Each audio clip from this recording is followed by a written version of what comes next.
ನಮಸ್ಕಾರ ಸ್ನೇಹಿತರೆ, ಇದೀಗ ತಾನೇ ಬಂದ ಮುಖ್ಯವಾದ ಮಾಹಿತಿ. ಡಿಸೆಂಬರ್ 31ರಿಂದ ಬಸ್ಗಳು ಸಂಚರಿಸೋದಿಲ್ಲ ಎಂದು ಯಾದಗಿರಿ ಮತ್ತು ಕೊಪ್ಪಳದಲ್ಲಿ ಪ್ರಯಾಣಿಕರಿಗೆ ಕರಪತ್ರ ಹಂಚಿಕೆ ಮಾಡಲಾಗಿದೆ. ವಿಡಿಯೋನ ನೀವು ಪೂರ್ತಿಯಾಗಿ ನೋಡಿ. ವಿಡಿಯೋನ ಶುರು ಮಾಡೋಕ್ಕಿಂತ ಮೊದಲು ದಯವಿಟ್ಟು ನೀವು ನಮ್ಮ ಚಾನಲ್ಗೆ ಮೊದಲು ಬಾರಿ ಭೇಟಿ ಕೊಡ್ತಾ ಇದ್ರೆ ಸಬ್ಸ್ಕ್ರೈಬ್ ಬಟನ್ ಮೇಲೆ ಕ್ಲಿಕ್ ಮಾಡಿ, ಪಕ್ಕದಲ್ಲಿ ಕಾಣಿಸೋ ಗಂಟೆ ಕೂಡ ಒತ್ತಿದ್ರೆ ರಾಜ್ಯದ ಮುಖ್ಯವಾದ ಸುದ್ದಿಗಳು ನಿಮಗೆ ಸಿಗುತ್ತವೆ. ವಿಡಿಯೋಗೆ ನೀವು ಲೈಕ್ ಮಾಡ್ತಾ ವಿಡಿಯೋನ ಪೂರ್ತಿಯಾಗಿ ನೋಡಿ.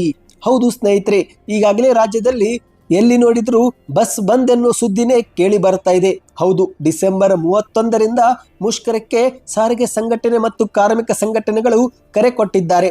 ಮುಖ್ಯಮಂತ್ರಿ ಸಿದ್ದರಾಮಯ್ಯರಿಗೂ ಕೂಡ ಡಿಸೆಂಬರ್ 9ರಂದು ಮುಷ್ಕರದ ನೋಟಿಸ್ ಕೂಡ ಕೊಡಲಾಗಿದೆ. ಇಷ್ಟಾದರೂ ಕೂಡ ಸರ್ಕಾರದಿಂದ ಇದುವರೆಗೆ ಸರಿಯಾದ ರೀತಿಯಲ್ಲಿ ಸ್ಪಂದನೆ ಬರದೇ ಇರುವ ಕಾರಣ ಈಗ ಯಾದಗಿರಿಯಲ್ಲಿ ಪ್ರತಿಭಟನೆ ಮಾಡಲಾಗಿದೆ. ಸಾರಿಗೆ ನೌಕರರೇ ಜನರಿಗೆ ಕರಪತ್ರ ಹಂಚಿಕೆ ಮಾಡಿ ಮನವಿ ಮಾಡಿಕೊಂಡಿದ್ದಾರೆ. ಹೌದು, ಯಾದಗಿರಿ ನಗರದಲ್ಲಿ ಪ್ರಯಾಣಿಕರಿಗೆ ಸಾರಿಗೆ ನೌಕರರಿಂದ ಕರಪತ್ರ ಹಂಚಿಕೆ ಮಾಡಲಾಗಿದೆ. ಈಗ ನೀವು ಸ್ಕ್ರೀನ್ ಮೇಲೆ ಆ ಒಂದು ಫೋಟೋ ಕೂಡ ನೋಡ್ತಿರಬಹುದು ಸ್ನೇಹಿತರೆ. ಡಿಸೆಂಬರ್ 31ರಿಂದ ಬಸ್ಗಳ ಸಂಚಾರ ಇರೋದಿಲ್ಲ, ಹಾಗಾಗಿ ಪ್ರಯಾಣಿಕರು ಸಹಕರಿಸಬೇಕು ಎಂದು ಮನವಿಯನ್ನ ಮಾಡಿಕೊಂಡಿದ್ದಾರೆ. ಇನ್ನು ಇದು ಒಂದು ಕಡೆ ಆದರೆ ನಿನ್ನೆ ಕೊಪ್ಪಳ ಜಿಲ್ಲೆಯಲ್ಲೂ ಕೂಡ ಪ್ರತಿಭಟನೆ ಮಾಡಲಾಗಿದೆ. ಹೌದು, ಈಗ ಕರ್ನಾಟಕದಲ್ಲಿ ಸಾರಿಗೆ ನೌಕರರು ಮುಷ್ಕರ ನಡೆಸುವುದಾಗಿ ಘೋಷಣೆ ಮಾಡಿದ್ದಾರೆ. ಡಿಸೆಂಬರ್ 31ರಿಂದಲೇ ಅನಿರ್ದಿಷ್ಟ ಅವಧಿವರೆಗೆ ಮುಷ್ಕರ ಮಾಡಲು ತೀರ್ಮಾನ ತೆಗೆದುಕೊಳ್ಳಲಾಗಿದೆ. ಇದೇ ಕುರಿತಂತೆ ಮಾಧ್ಯಮಗಳ ಮುಂದೆ ಜಂಟಿ ಕ್ರಿಯಾ ಸಮಿತಿಯ ಗೌರವ ಅಧ್ಯಕ್ಷರಾಗಿರುವ US ಸೊಪ್ಪಿಮಠ ಎನ್ನುವರು ಮಾತನಾಡಿದ್ದಾರೆ. ಶಕ್ತಿ ಯೋಜನೆಯಿಂದ ನಿಗಮಗಳಿಗೆ ಬಾಕಿ ಹಣ 2100 ಕೋಟಿ ರೂಪಾಯಿ ಬರಬೇಕಾಗಿದೆ. ರಾಜ್ಯ ಸಾರಿಗೆ ನೌಕರರ ಬಾಕಿ ವೇತನ ಭತ್ಯೆ ಕೊಡಬೇಕು, ವೇತನ ಪರಿಷ್ಕರಣೆಯೂ ಕೂಡ ಮಾಡಬೇಕು. ಇಂತಹ ಹಲವಾರು ಬೇಡಿಕೆಗಳನ್ನ ನಾವು ಸರ್ಕಾರದ ಮುಂದೆ ಇಟ್ಟಿದ್ದೇವೆ. ಈ ಒಂದು ಹಿಂದೆ ಶಾಂತಿಯುತವಾಗಿ ಹೋರಾಟ ಮಾಡಿದ್ದೇವೆ, ಉಪವಾಸ ಸತ್ಯಾಗ್ರಹ ಮಾಡಿದ್ದೇವೆ.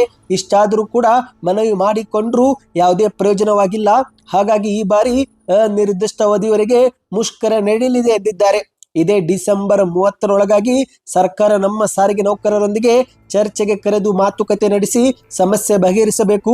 ಇಲ್ಲದಿದ್ರೆ ಬಸ್ ಸೇವೆ ಸ್ಥಗಿತಗೊಳ್ಳುವುದು ಖಂಡಿತ ಎಂದು ಮಾಧ್ಯಮಗಳ ಮುಂದೆ ತಿಳಿಸಿದ್ದಾರೆ. ಅಂದಹಾಗೆ ಸ್ನೇಹಿತರೆ, ಈ ಒಂದು ಮುಷ್ಕರ ಒಂದು ಕಡೆ ಆದರೆ ಮತ್ತೊಂದೆಡೆಯಲ್ಲಿ ಮುಷ್ಕರ ತಡೆಯಲು ರಾಜ್ಯ ಸರ್ಕಾರವು ಕೂಡ ಮೊದಲ ಹೆಜ್ಜೆ ಇಟ್ಟಿದೆ.